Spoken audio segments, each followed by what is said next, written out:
Good afternoon. It's Friday, the 3rd of November, 2023, just after 1 o'clock. Welcome to UK Column News. I'm your host, Mike Robinson. Joining me today, I've got Vanessa Beeley via video link from Damascus, and Ben Rubin is with us today as well. We're going to get kicked off today with this.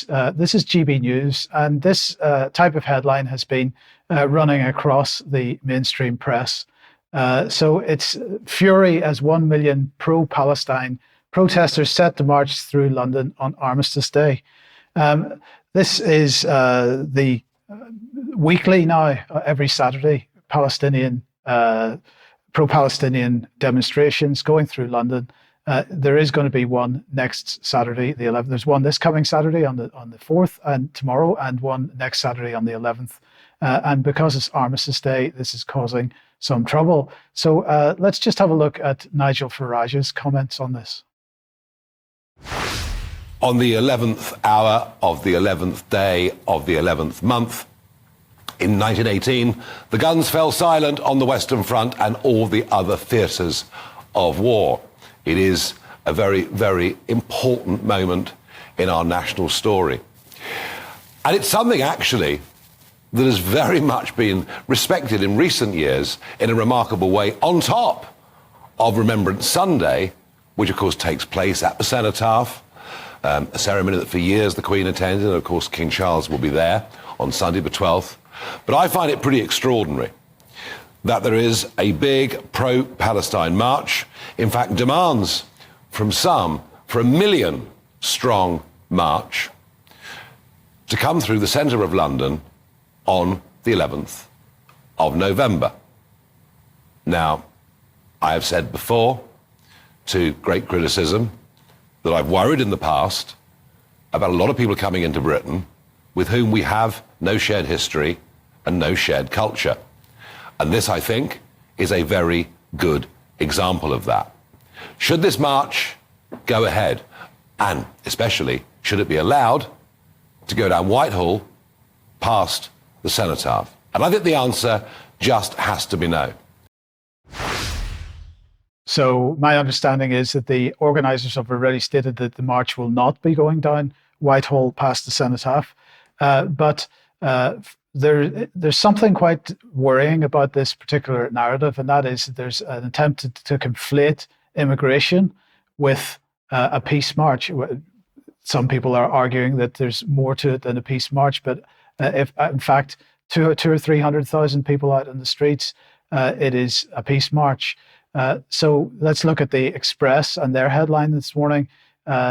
British Army veteran says million march protest on Remembrance Day risks kicking off. So the rhetoric is starting to build to drive people together to start some civil unrest here, it seems to me. This is Douglas Murray on Twitter. UK Hamas supporters are now planning a 1 million man march on Remembrance Day. So this isn't about stopping the bombing in Gaza.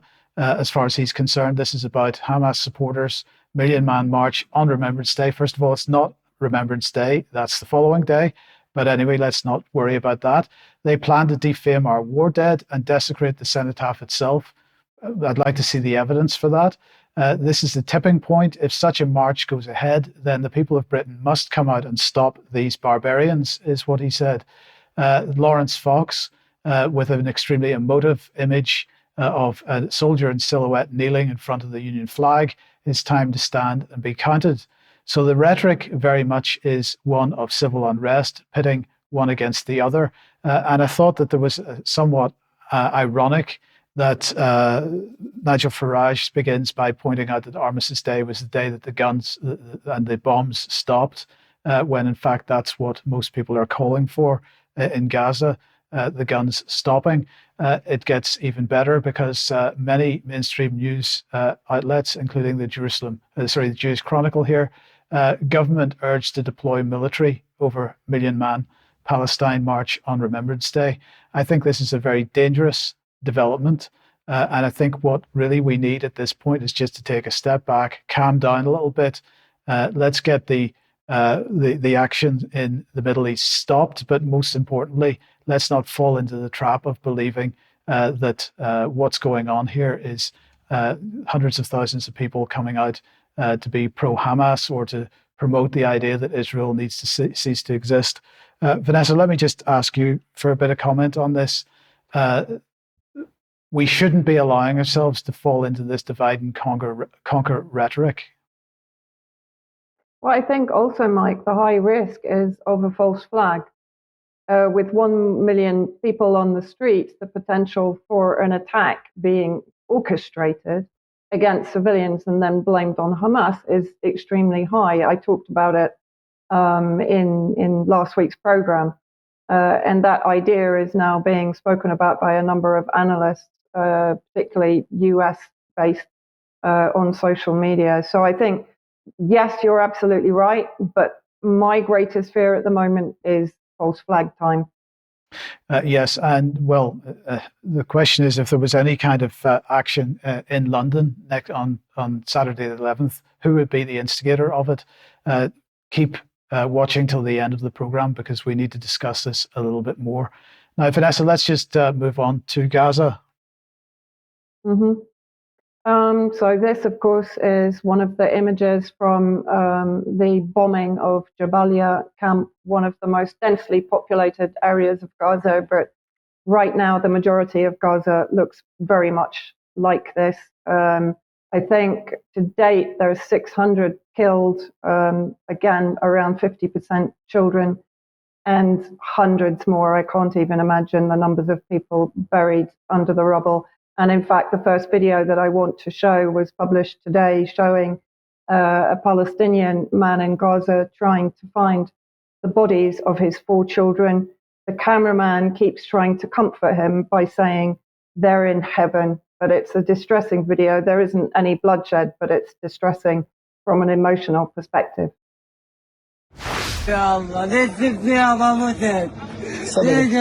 سبقت على الجنة يا حبيبي سبقت على الجنة يا حبيبي ليك يابا يابا ايش سويت يابا لا إله إلا الله لا إله إلا الله في الجنة يا حبيبي في الجنة في الجنة في الجنة في الجنة يا حبيبي في الجنة سبقوك لا إله إلا الله لا إله إلا الله.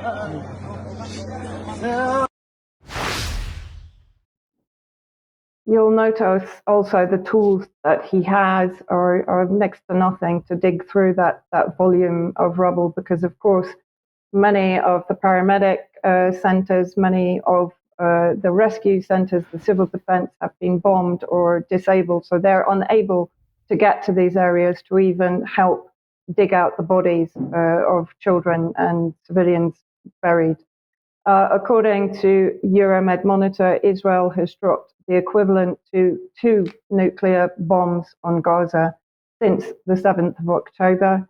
And moving on, the number of hospitals that are now completely out of action, it's cut off slightly, but the majority of hospitals are either functioning very poorly. People are being operated on without anesthetic, so the pain level is extremely high.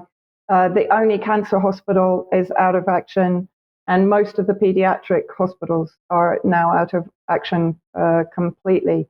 Now, there has been a considerable groundswell of opposition to the Israeli war crimes in Gaza. Probably one of the most important ones for me, and certainly one of the strongest worded letters that I've seen, is from a United Nations human rights official who resigned over textbook case of genocide in Gaza, and his name, moving on to the next slide, is Craig Mochiba. He was the director of the New York office of the UN High Commissioner of Human Rights, and I took an extract. He's written a 4-page letter to Volker Turk. So I recommend people going online to read the whole letter. I took out an extract. This is a textbook case of genocide he wrote in an October the 28th letter to Volker Turk, the UN's High Commissioner for Human Rights. The European ethno-nationalist settler colonial project in Palestine has entered its final phase toward the expedited destruction of the last remnants of indigenous Palestinian life in Palestine. Western governments are wholly implicit in the horrific assault. not only are they refusing to meet their treaty obligations, but he goes on to say that they are in fact actively arming the assault, providing economic intelligence support and giving political and diplomatic cover for Israel's atrocities. Equally, Vasilina Bensia, Russia's representative to the UN, has put out a statement saying that Israel is an occupying power and has no right to defend itself. Just to qualify exactly what he did say, Mike, on the next slide, the only thing the US and its allies can muster is continued pronouncements about Israel's alleged right to self-defense.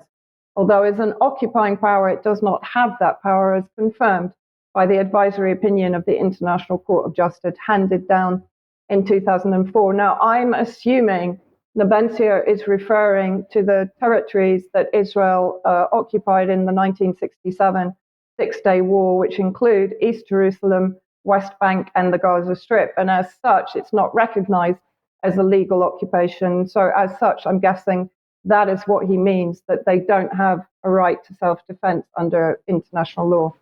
Then we have a video from the representative or the spokesperson for the Chinese Foreign Ministry, Wang Wenbin, who also speaks out quite strongly. If you can roll the video. 往复的根源在于，巴勒斯坦领土长期被非法占领，巴勒斯坦人民独立建国的权利被长期忽视，巴勒斯坦民众的基本权利长期没有得到根本保障，这一历史不公不应再继续下去了。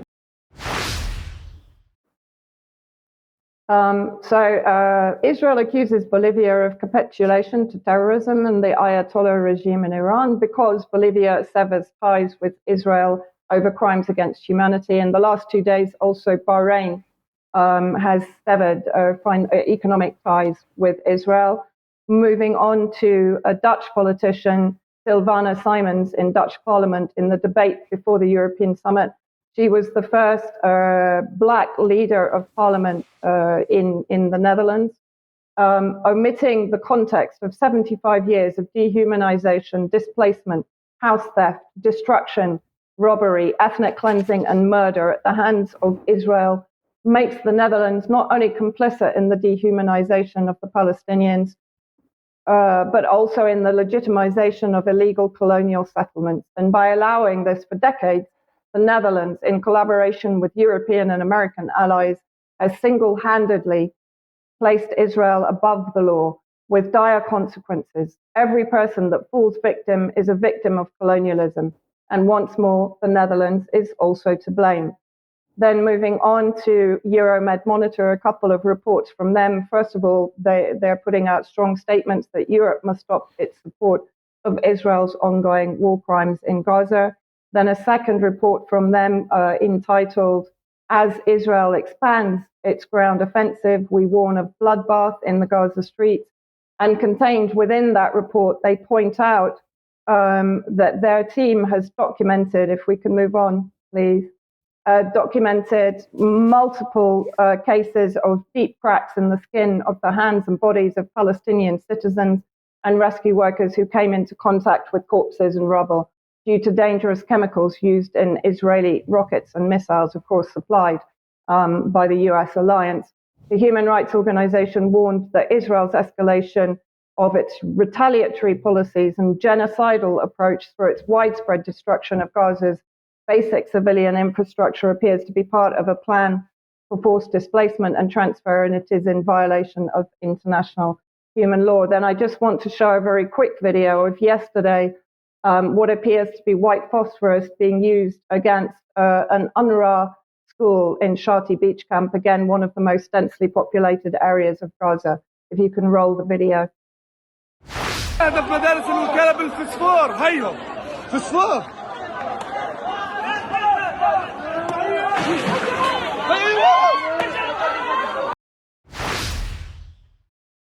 It's worth noting that if white phosphorus comes into contact with human skin, it can burn even down to the bone. Again, Euromed Monitor, egregious acts of torture and abuse committed by Israeli army against Palestinian civilians in the West Bank.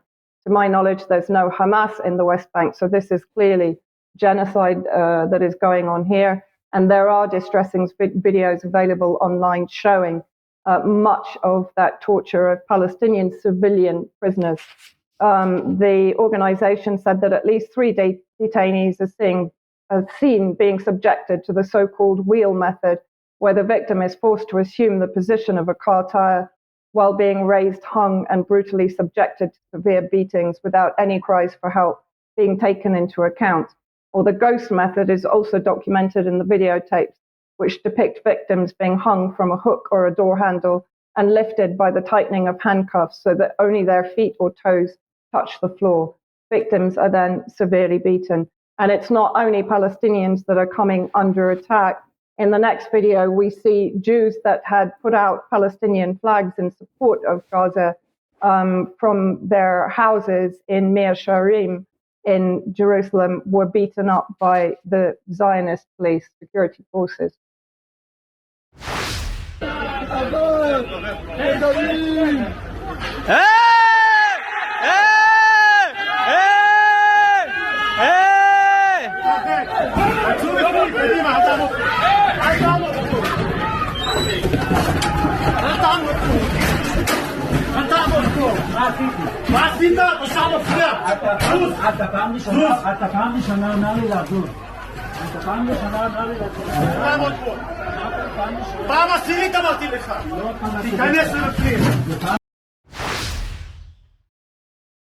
And there are multiple marches of Jews basically coming out in support for Gaza. This is just one example, the Toronto 100K march. Thank you. Yes, and Vanessa, I mean, it's quite. It has been quite staggering how the Jewish protests have been, or demonstrations have been taking place in the United States as well. I mean, we had the demonstration out in Congress to sit in, and then in New York a few days last weekend, was Grand Central Station, the same thing again. So, you know, Jewish communities around the world are speaking out on this. Yeah, and actually I had a number of messages and calls after last week's program from Jews saying to me that they agree with the message that Judaism is not Zionism and Zionism is an enemy of Judaism. It is anti-Semitic. So nice to have that feedback. Yes. Okay. Thank you, Vanessa. Right. Now let's move back to the UK then. And well, the AI Safety Summit, I talked about this on Monday. Debbie was talking about this on Wednesday. So look, what kind of AI are we talking about here? Well, they're calling this frontier AI. This is highly capable general purpose AI models that can perform a wide variety of tasks and match or exceed the capabilities present in today's most advanced models, computer models, that is. And so they're asking about the dangers. Of course, that's what Rishi's been saying about, talking about. So they're saying, what are the dangers? The removal of the human being from the decision-making process is, of course, one of the dangers.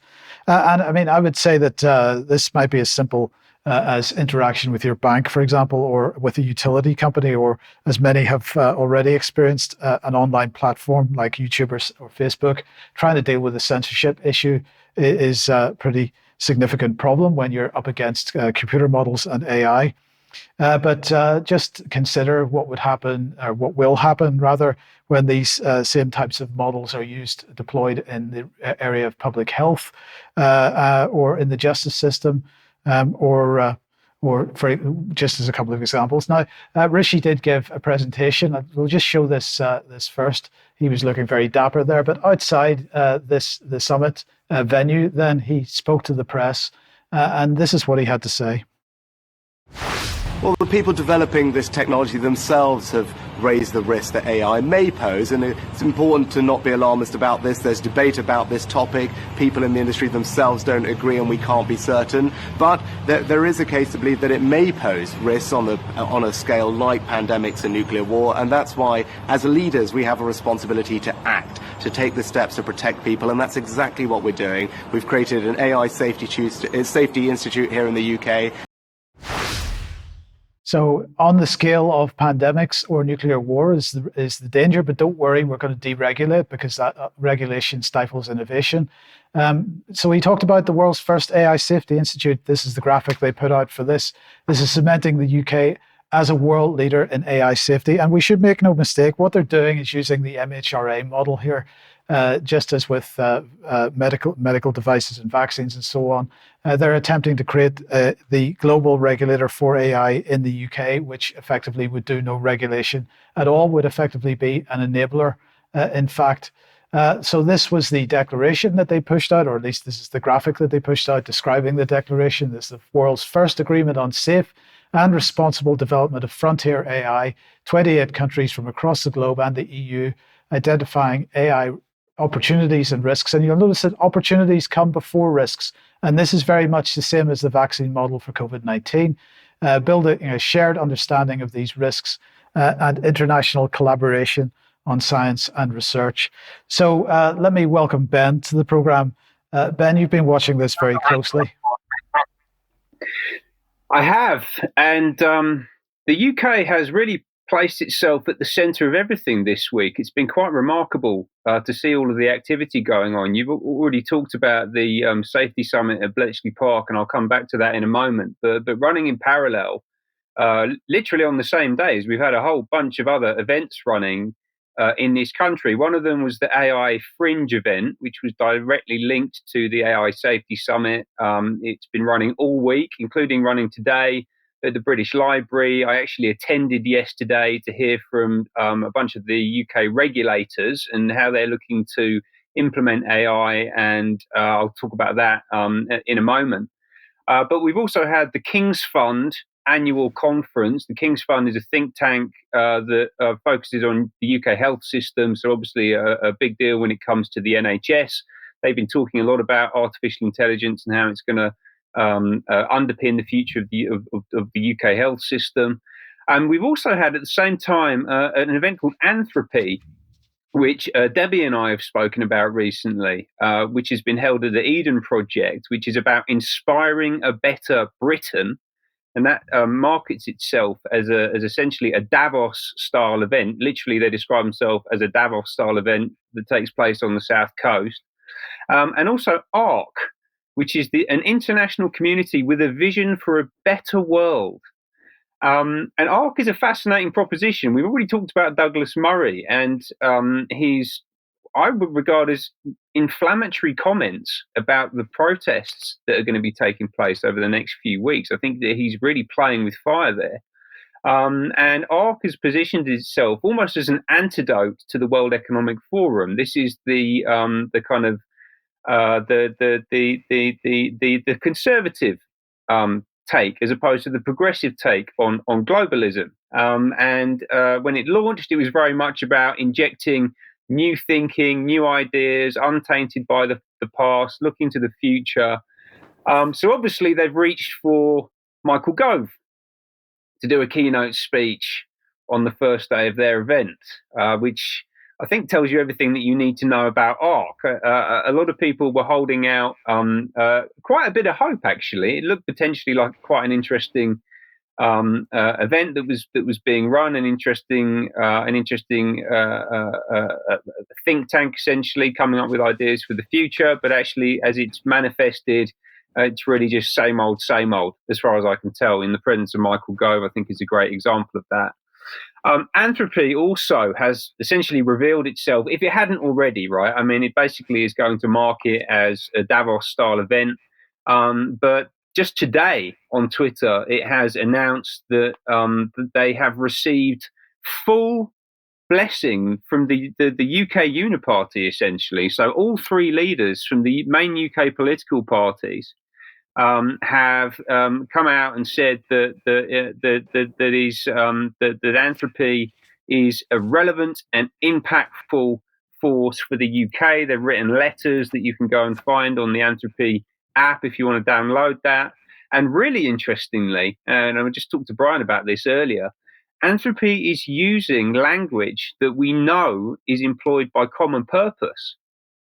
This idea of leaving your ego and your silo, in particular, getting people to break out of their silos, is language that Common Purpose use in their Matrix courses, and that is absolutely slap bang in the middle of the Anthropy event. They're using it on their signage.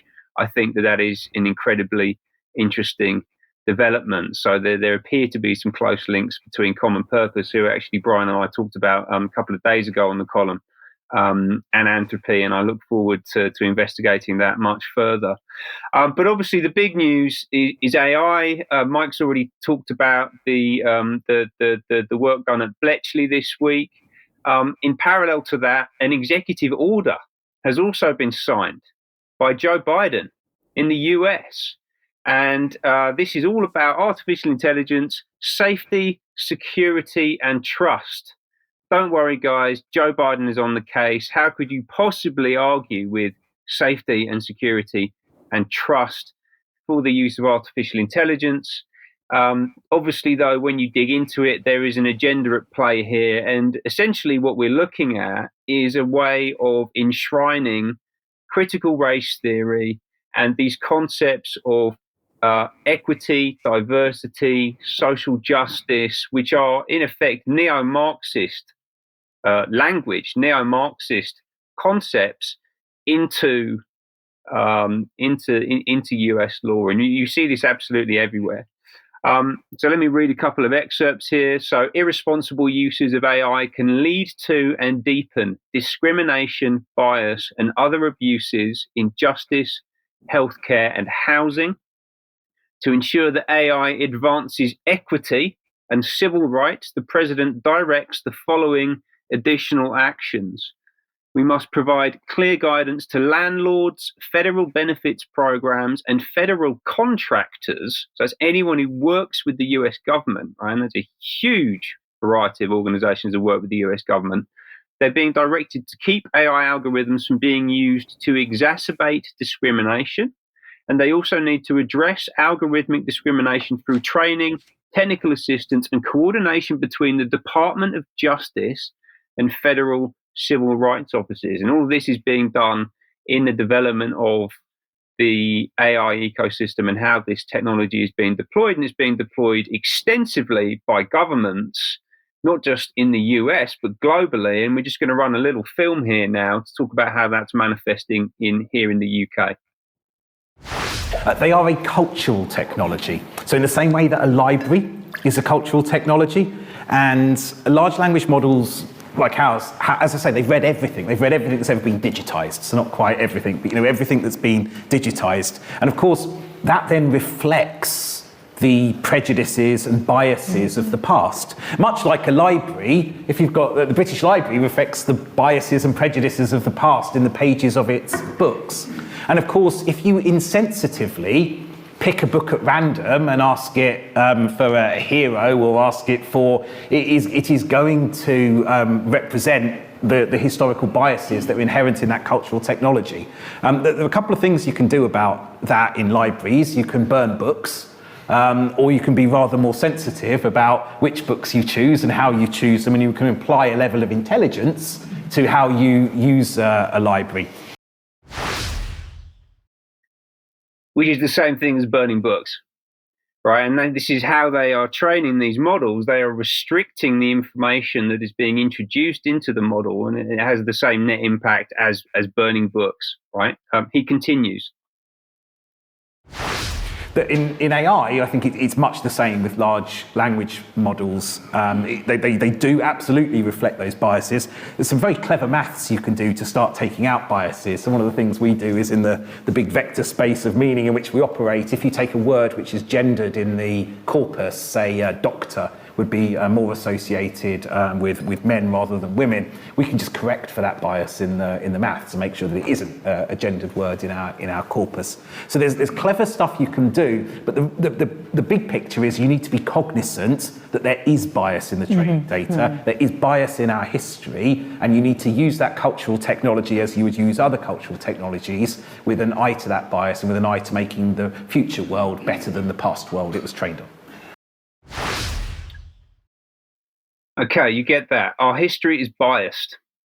It needs to be artificially manipulated and changed in order to make it unbiased. And the people who are the adjudicators of this are people like this gentleman here, Sean Williams, who is the CEO of AutoGen AI. This is actually from earlier on this year. I think it's about 6 or 7 months old, this film. It's from an Institute for Government event, which was attended, and actually maybe the panel was hosted by Lord Hallam, who is a Labour peer. So this is the top level of British government. And what they were discussing is using artificial intelligence to direct £300 billion of government spend, that's taxpayer money, in ways that will artificially restructure our society towards a model that is more amenable to people like Sean Williams, people like Joe Biden, people who hold this progressive mindset where it is essentially known, right? It is known. It is a canonical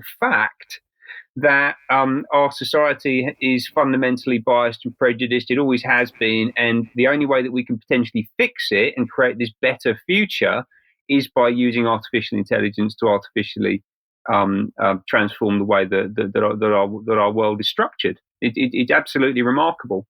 Who's it being done by? Well, we know it's being done by these people. It is the global community, right? So the politicians that we're all very familiar with, they're the salespeople, they're the ones fronting this stuff up.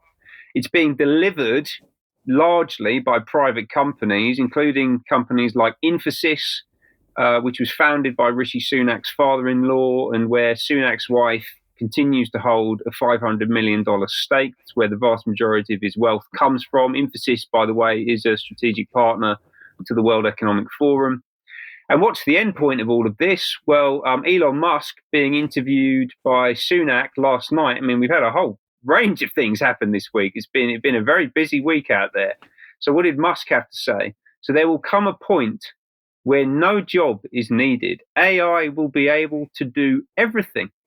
Humanity is rendered redundant, people.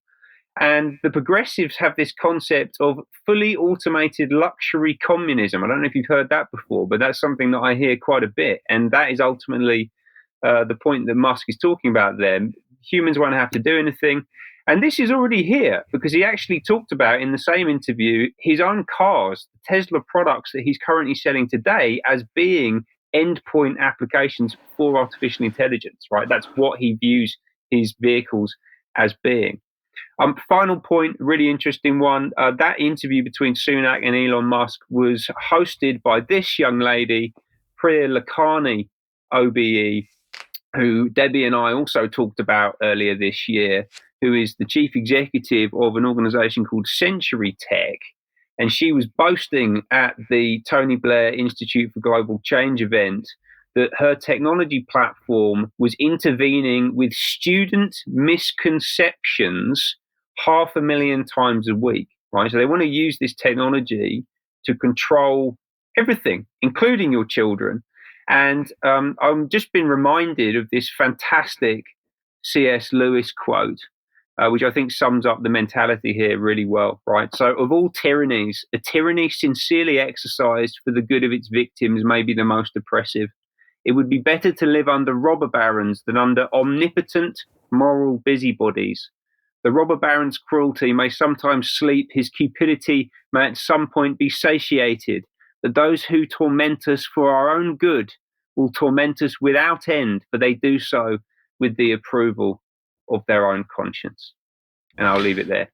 Okay, Ben, thank you very much. And just to end this AI section, let's bring the wonderful Earl of, well, I do apologize, I've forgotten which Earl he is, but anyway, he's a defense minister, and he was looking at countries and companies developing frontier AI for defense. He was looking at this yesterday. The MHRA is to launch the AI airlock, a new regulatory sandbox for AI developers. I mean, there were announcements after announcements. They're calling this motherlode. So it's quite an impressive set of announcements around this. It's pretty clear that the UK government has bought into this hook, line and sinker, and very keen to roll it out as widely as possible. They are not intending to deal with any of the risks.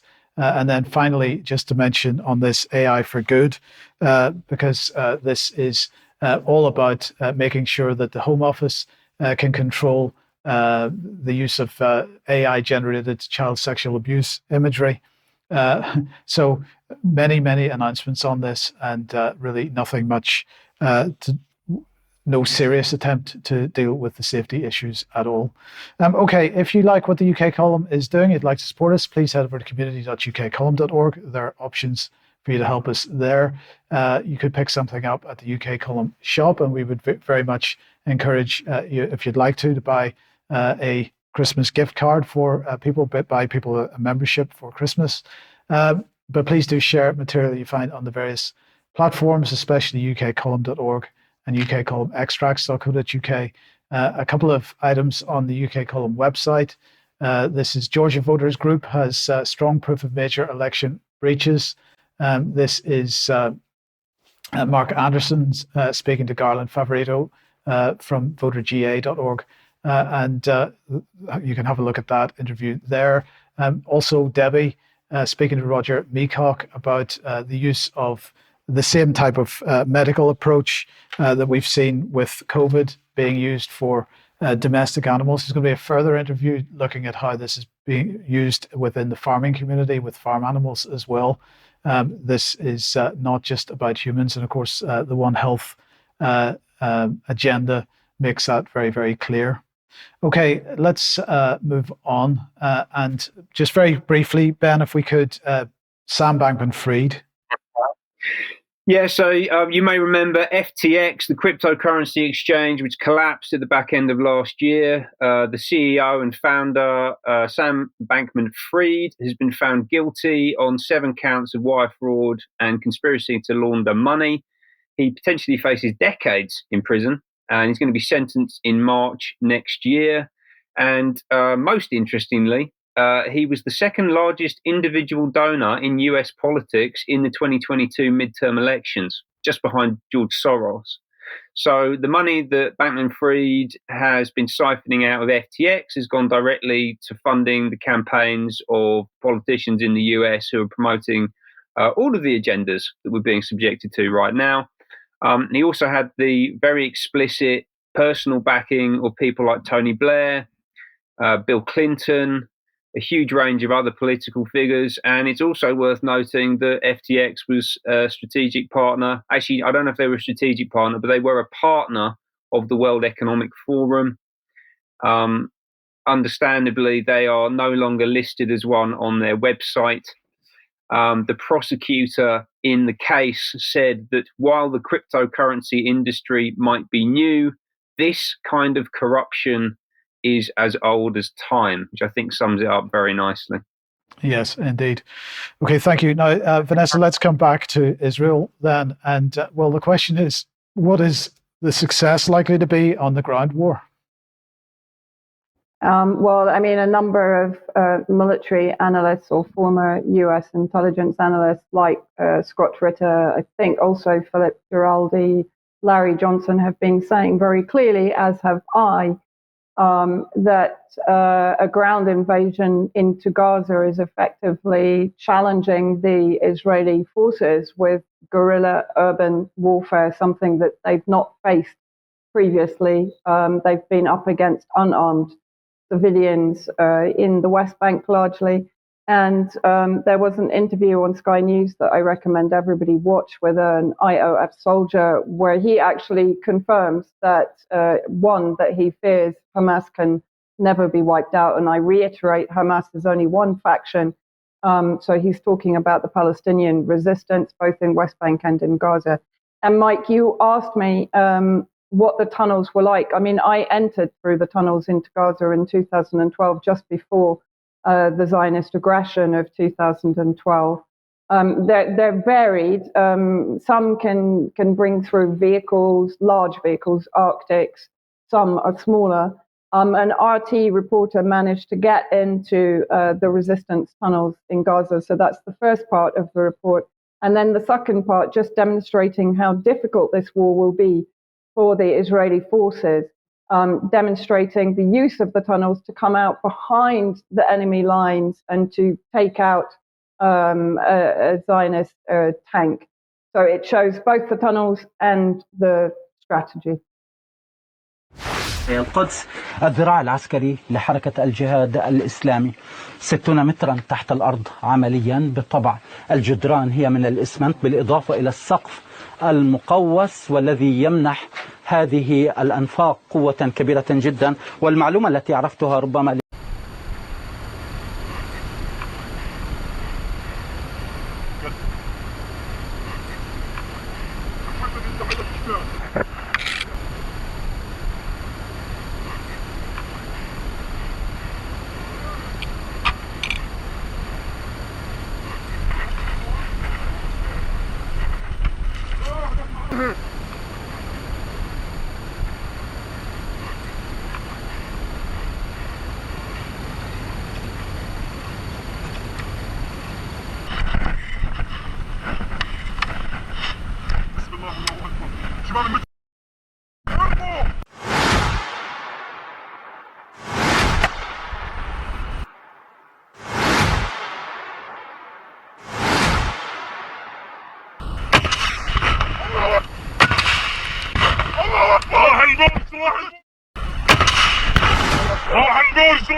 So yeah, I mean, just to reiterate, this ground invasion, they haven't actually advanced very far, and there have been high casualties, many of which we don't think are being reported for obvious morale reasons inside Israel. Okay, thank you. Let's come back to the UK and the National Security Technology and Innovation Exchange, NSTIX. Don't know how many people know what this is, so let's just bring their definition on screen. It's a government-led science, technology, and innovation partnership that enables coherent and agile delivery of innovative national security outcomes through a coordinated and systematic approach to research and capability development.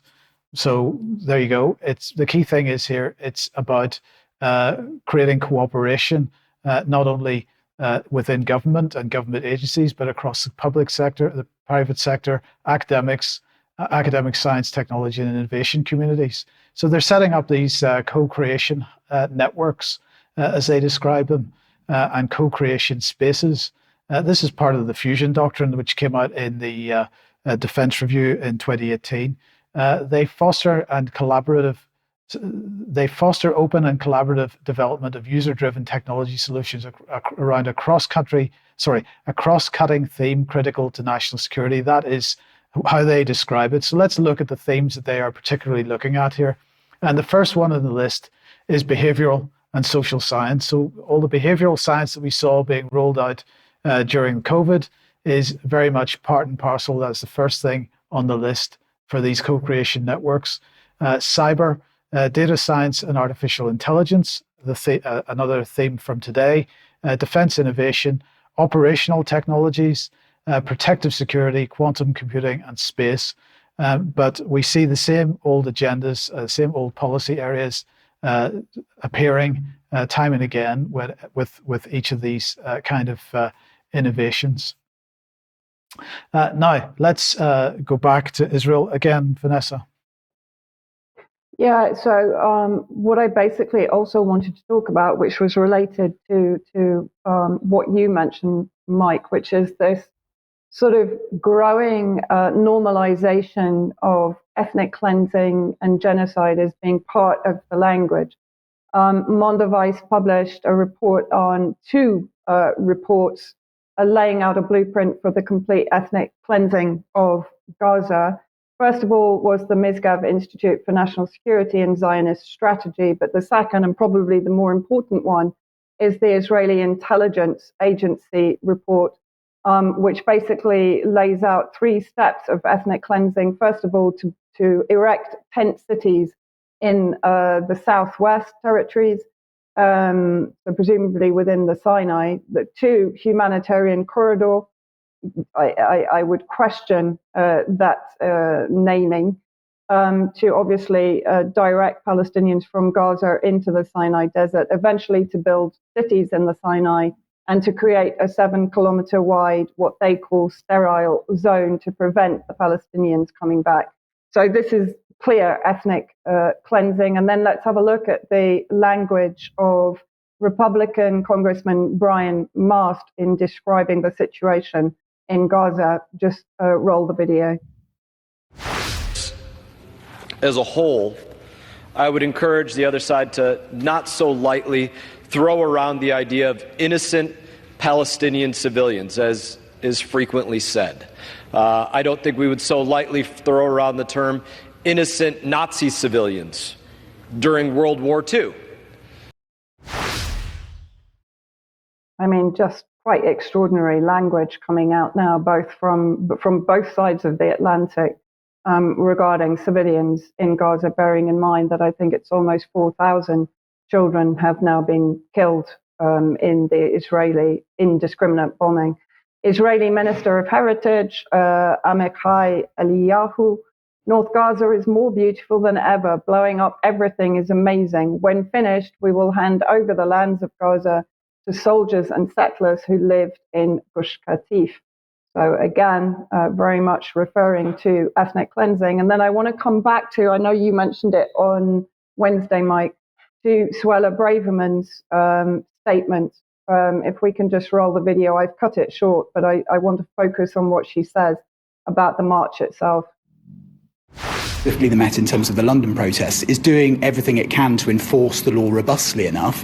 Or do you think that certain regulations around extremism and terrorism need to be changed or modified, as the Met Commissioner seems to be suggesting might need to happen?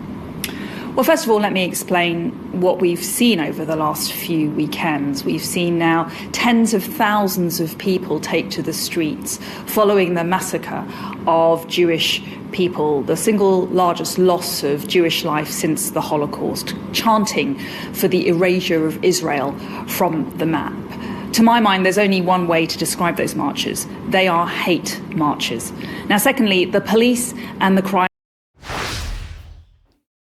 I mean, you know, this is just extraordinary from Braverman. Not one mention of the tens of thousands that have been injured, the thousands that have died in Gaza under indiscriminate bombing that is described by more measured statements from global leaders like President Putin, the Chinese Foreign Ministry, various other countries not connected to the Middle East necessarily, who have very clearly stated that this is unacceptable under international law. And I think also what's quite incredible is she refers to the victims, that is the largest number of victims since the Holocaust. So again, we have this Holocaust framing, the victimhood of Israel, although of course it's an occupying force, and under international law, as Nabentia told us, it doesn't have the right to self-defense. And Palestinians do have the right under international law to resist violent occupation. So, you know, we have a complete negation of international law here from Braverman, and extraordinary racism, in my opinion, from somebody whose country, her own country of origin, was obviously colonized by the colonialists that are now backing the war against the Palestinians and backing the Zionist project. So, you know, extraordinary times we're living through, really. There doesn't seem to be a clear head anywhere in the West that is not taking us towards regional war and global war. And this is what Dennis Kucinich, of course, former campaign advisor for Robert F. Kennedy Jr., said in his most recent Substack article, and I recommend people go to it to read the full article and the recommendations that he gives for pushing back against what is happening. So he says, through illegal war after illegal war, the US has demoralized and demonized itself against the rest of the world. It is the US and Israel against the Arab, Muslim, Chinese, Russian, Iranian, Turks, et al.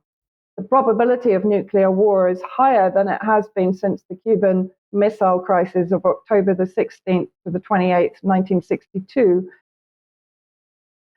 Premier Nikita Khrushchev found an off-ramp, averting annihilation. Today, the price of nuclear vengeance and retribution would be the deaths of at least 5 billion people and the end of life on planet Earth. Sobering words from Kucinich, somebody that has the experience to be able to utter them. And this was a protester on one of the marches, and I found her message very poignant. When you need to have hundreds of protests just to tell the world that bombing children is not okay, that's when you know humanity has failed. And I totally endorse that message. Okay, thank you. And I just wanted to end this segment with this, because many people were wondering what Benjamin Netanyahu's speech at the United Nations General Assembly was about, talking about the new Middle East, the restructuring of the Middle East, and so on. It was just seemed a little out of context.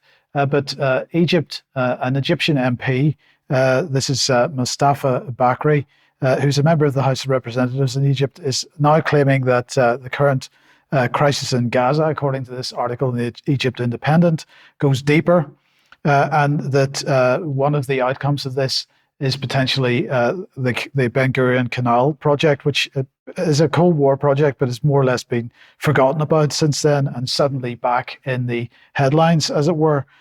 So he's saying that he was giving a speech at an emergency plenary session in the House of Representatives. He said that the project is called the Ben Gurion Canal and goes from Eilat to Gaza and back.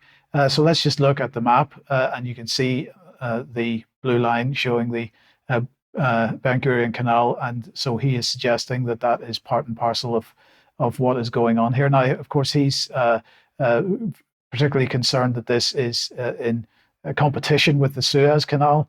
But maybe in extra, we can talk about a little bit more about this with Vanessa, because I think the Belt and Road is a very key part of this story that isn't getting any of the coverage in the Western press. The overlay that I've put on there shows another route that was proposed in the past, which is a bit straighter than the one that was in the underlying map there, but nonetheless ends in roughly the same place. So we'll talk about a little bit more about this in extra. Now, back in June, this event took place, the Ukraine Recovery Conference. And of course, Ukraine has completely fallen off the headlines, as Brian has been pointing out over the last couple of weeks. That particular war apparently doesn't count anymore as far as Western media is concerned anyway. But one of the things that was announced in June at the Ukraine Recovery Conference was the idea of insurance for anybody that was wanting to do business in Ukraine, in restructuring and so on. So the European Bank for Reconstruction and Development is the organization that the UK has now partnered with in order to provide this government-backed insurance, war-related risk insurance. So this is for private investors to go into Ukraine and benefit from the fact that Ukraine has been destroyed and there's opportunities there for profits through rebuilding. So this is the signing ceremony that took place a couple of days ago. The EBRD, pleased UK signed war risk insurance statement of intent with us to help UK companies do business in Ukraine. Ukraine is the gift that keeps on giving, and lots of money to be made there. Let's come back to you, Ben, and C40 Cities. Yeah, so C40 Cities is another one of these global organizations. It's a network of nearly 100 world-leading cities that are united in action, maybe in lockstep even, to confront the climate crisis and create a future where everyone can thrive. Again, it's so difficult to argue with any of this stuff when they put it so beautifully. The chair of C40 Cities is our very own Sadiq Khan. And he very proudly talks about the fact that he's the chair of C40 Cities on his Twitter profile. He's been talking over the past couple of days about the great success of his ULEZ scheme, and the fact that there are now the vast majority of vehicles in London meet ULEZ standards. You might want to hit forward, actually, Mike, to get the animation to work. There you go. Look at that. The arrows are all going in the right direction. Aren't you a clever boy, Sadiq Khan? What he doesn't mention is that this is in large part a revenue generating exercise for him. I believe that he's generating about £750,000 a day in revenue for his organisation, for the Mayor's office, from ULEZ. It's also probably the least popular policy that's come out of City Hall in living memory, right? People really do not want this, but there is a massive drive towards it. We all know what it's about. And it's getting a lot of backing, even now. Even though it's only recently launched, even from academia.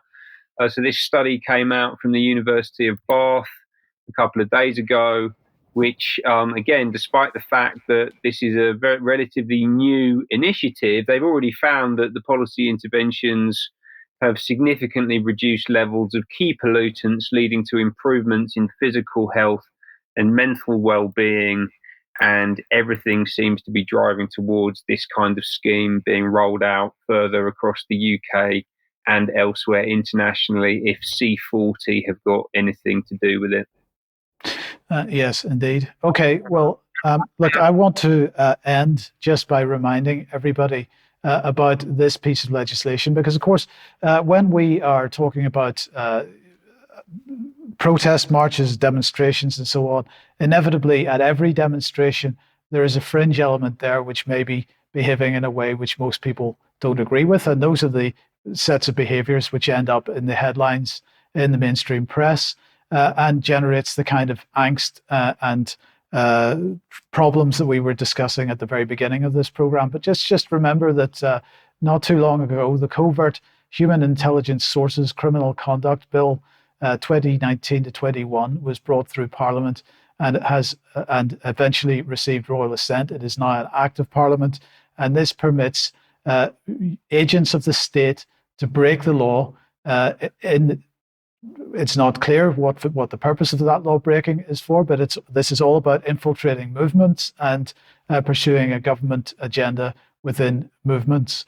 And let's just remind ourselves about what the text of this bill said: a bill to make provision for and in connection with the authorization of criminal conduct in the course of or otherwise in connection with the conduct of covert human intelligence sources. This is people working for the state, getting involved in campaign groups and other protest organizations and so on. And at the time that this was being discussed, if you remember, there was no particular limit on the type of criminal conduct that was permitted by this. There were no limits on that in the legislation itself. And if we look at the number of organizations that are entitled to authorize this kind of criminality, some very surprising names on this. Names that aren't surprising, perhaps, like any police force in the United Kingdom, the National Crime Agency, the Serious Fraud Office, any of the intelligence services. So far, any of Her Majesty's forces, so far we might not be surprised by this. Her Majesty's Revenue and Customs, the Department of Health and Social Care, the Home Office, the Ministry of Justice, the Competition and Markets Authority, the Environment Agency, the Financial Conduct Authority, the Food Standards Agency, the Gambling Commission. So these are the types of organizations entitled to break the law or to have their agents break the law. And the question has to be, for what purpose? Really, at this point, it is staggering to me that this type of legislation has been allowed to get passed without any serious pushback from the general public. I just want to get some thoughts from both of you. Ben, first of all, I know you weren't aware of this until this morning, but it is really an incredible situation where agents are put above the law in order to try to drive certain behaviors in society. Well, I mean, it's mind-boggling, actually. And essentially what they're saying is that, well, what the bill does, like that they are above the law. That's what they're saying. The state is above the law. And what's really interesting, actually, is that even why on earth would the FCA be able to do this? You know, why would any of these regulatory agencies be able to do this? I mean, actually, why would anyone be able to do this? But that list of names is absolutely astonishing. And what essentially we're looking at here is a state that is completely, utterly, entirely out of control.